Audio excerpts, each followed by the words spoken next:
Happy New Year, everyone. The last time I did a video like this, it was December of 2022, which I'm sorry it took so long to get this one out, but I promise you, we're back. This time we're going to be reviewing some series and episodes that came out this year, some good, some bad. Just like with the albums, we will be ranking these on an A to D scale. If it's in the A, it's really good. If it's in the B, it's just okay. If it's in C, it's not great. If it's in D, ugh.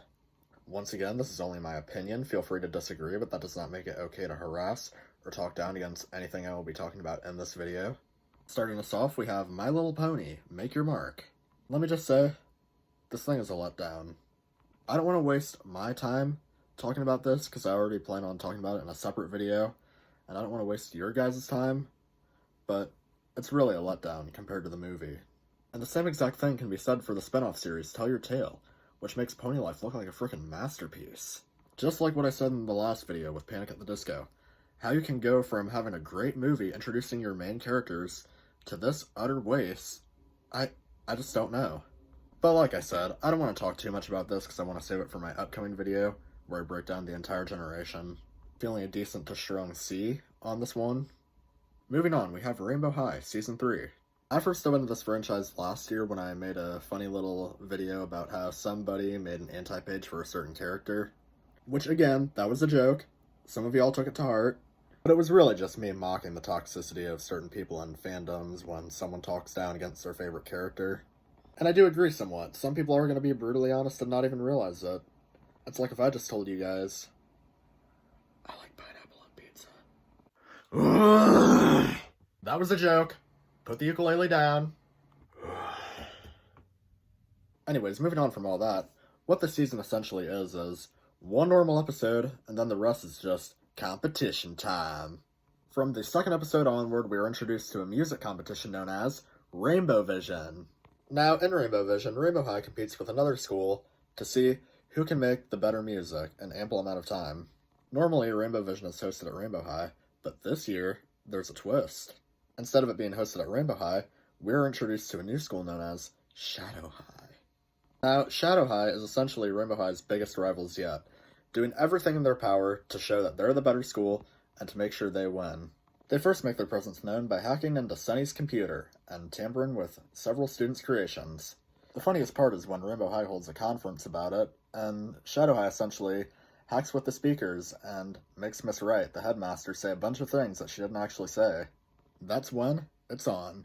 Rainbow Vision is going to Shadow High this year. It's also worth mentioning that Ainsley goes on to leave Rainbow High, which offends her friends at first, but in the end they make up, so that's cool, I guess. I really do love her doll, though. She looks really well designed, and I really love her second outfit. From here, we get more drama in the wing with Amaya and River, who decide they need a break from each other. And it gets pretty awkward when they're assigned as partners and have to dance together. Look, it could be worse, and believe me, it does in fact get worse, because we're past the point in the season, at least in my opinion, where we've just fallen into this rabbit hole of just this completely utter and irredeemable wasteland of just pop song after pop song just to fill up time. Look, I get it, some of these tracks are tolerable to say the least, but I'd like if you add some actual competition, instead of just another sing-along.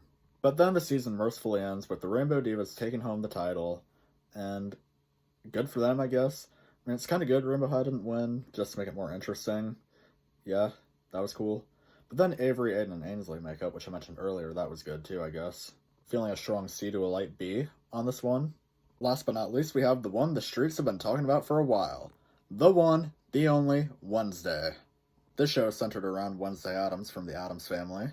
Only this series showcases her as a stereotypical teenage, bratty, rebellious girl. The first season starts normal. Wednesday has to transfer to a new school because she led a bunch of piranhas into swim class. From there, we enter Nevermore Academy, where her parents met and fell in love. We are introduced to characters such as Enid, who's a werewolf, Tyler, who is Wednesday's love interest, Eugene, who is the weird geeky kid, and then Rowan, who dies in the very first episode. But later it turns out that he's not actually dead. And so throughout, Wednesday is trying to figure out how this is so. Now there's a bunch of other stuff in this series I could talk about, but I don't want to spoil it for you guys because it's still too new of a show to spoil. But basically we get that infamous dance that I've seen non-stop everywhere. And then the season ends on a rather bittersweet note with Tyler getting severely wounded and then having to be taken away. Now, as someone who's pretty unfamiliar with the Addams family, this series is actually pretty good, to say the least. I can give Jenna credit where it's due for her astonishingly well performance as Wednesday. And no, this is not a video about how to get Jenna Ortega to be your girlfriend 101. Y'all need to chill. Feeling a decent to strong A on this one? Honorable mentions. Stuff that didn't make this list but is still worth covering. Starting us off, we have SML with Jeffy's 18th birthday. This is what is said to be the SML movie, which we have waited about 5 years for. This project is essentially Jeffy finally turning 18, which means Mario... it's actually Marvin. Mario finally gets that dough. But in reality, it turns out Jeffy's real father is not dead, and he only faked his death as an excuse to get more money for his paintings. When Mario finds out about this, he gets upset, and reveals that he only wanted to keep Jeffy only until he got the money. Later, all of the kids are dressed up as Jeffy and go out to an ice cream truck in hopes of getting some ice cream. Mario sees this and tells everyone to go back inside, and just so happens to end up getting kidnapped, just like in the original script. When Nancy realizes that she didn't actually kidnap Jeffy, she decides to hold Mario hostage until they bring Jeffy. So the cops bring Jeffy, Mario is released, and then they run off with Jeffy. From there, Mario has a change of heart and decides to chase after them to save Jeffy. They run out of gas, so their next available option is a sniper rifle. So a police officer ends up shooting the van, causing it to explode. This causes Mario to feel remorse and wish he had treated Jeffy better while he was still alive. But then, lo and behold, Jeffy's not actually dead.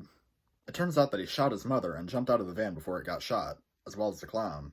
While this video isn't bad in my opinion, it definitely does feel very watered down compared to the plot of the original SML movie. Which I guess makes sense since there's only so much you can do with weird looking puppets like these. But I still enjoyed the video overall.